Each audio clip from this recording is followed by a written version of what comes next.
Welcome to the warm-up, everybody. Thanks again for joining us. I'm your host, Neil Beasley. We're rocking and rolling now through the Texas high school football season. So once again, for another week, it's time to get you warmed up.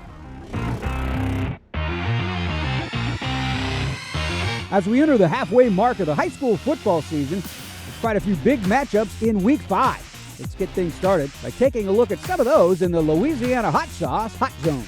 Could there be a changing of the guard in 18-6A? Lamar has done nothing but win district titles the past couple of decades. However, they face one of the teams that have dethroned of late, Houston Heights, this Friday. Heights is led by the son of a Texas A&M legend in Reggie McNeil Jr. Much like his father, McNeil can do it with his legs and arm, as Heights will try to pull off the huge upset Friday night. Lamar has been trending up all season because of the play of quarterback Jordan Reeves and receiver Tristan Brown. Texans dominated their non-district schedule. The Bulldogs should be their last obstacle in the quest for an undefeated regular season.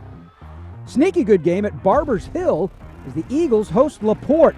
Both teams are offensive juggernauts, and this game could go a long way in determining playoff seeding in 8-5A Division I.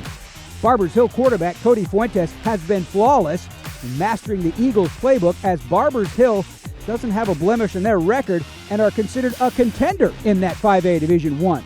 They've scored 7 or more touchdowns in 3 of their 4 wins. Meanwhile, LaPorte only has 1 loss, as their wing T offense tends to confuse opposing defenses for sure. Tyrese Barnes at the running back position has benefited from all that offense and is the workhorse for the Bulldogs. Should be interesting to see who's imposing their will in this game. The Hot Zone is presented by the original Louisiana brand hot sauce. With just the right amount of heat and flavor, Louisiana hot sauce has been a game changer for more than 95 years. Warm up your game day with the authentic flavors of ancient cooking. So thin, so crisp, so good, Xochitl. We caught up with Cy-Fair quarterback and Texas commit Trey Owens on the recruiting trail, presented by Xochitl Chips and Salsa.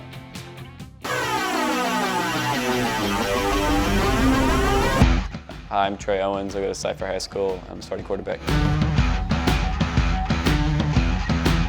I think what made the Longhorns kind of pull away was Steve Sarkisian and Coach Milwee.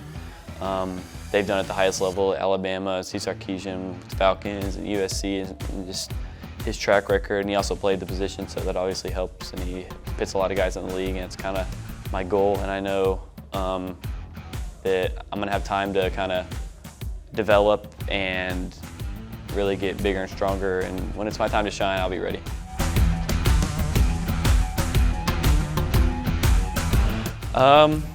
I'm a big pocket passer, but I think this year I've also started to run a little bit more, which I don't think teams really account for, which it's good for us. It's another kind of added part in our offense, but still definitely mainly pocket passer. I'm gonna try and pass the ball as much as I can.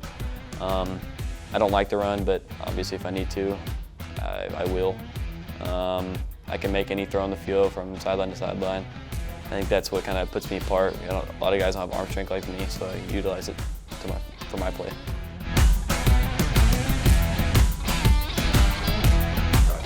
A lot of these guys I didn't grow up with. I only grew up 1 or 2 because I moved from a different school. But I've really just gotten close to know them. I hang out with them all the time, go to everyone's house, just play games, stuff like that, and really gotten close to all of them. And yeah, it's gonna suck because I'm leaving in December, so this is kind of right after football season, I'm gone with them. But I think that's kind of what makes me want to work harder, because I know this is the last time I'm gonna be with them. So in the weight room, outside in the field, and everything like that, I really just push myself because I don't want this to end.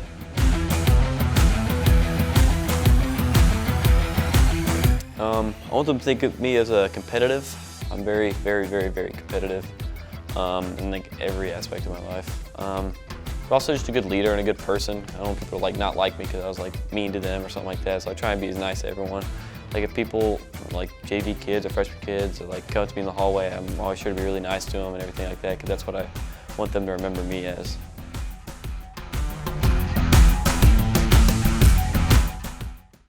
We can't get our cameras to all the big games, so here's some other games to keep an eye out for in the hype.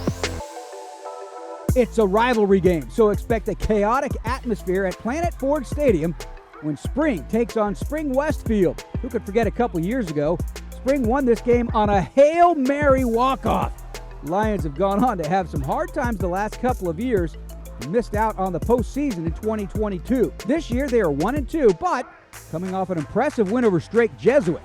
So they're hoping that momentum leads to a solid performance against the Mustangs. Spring Westfield also 1-2 on the season, but losses to powerhouses North Shore and Hightower. Westfield led by running back Tajay Atkins, who can make plays in the running and passing games. On paper, Westfield should win, but games aren't played on paper. And with the crowd being a factor, look for Spring to compete until that final whistle. A 5A game to keep an eye out on is Richmond-Randall taking on Montgomery-Lake Creek. This is a 10 5A Division II matchup pitting two undefeated teams against each other.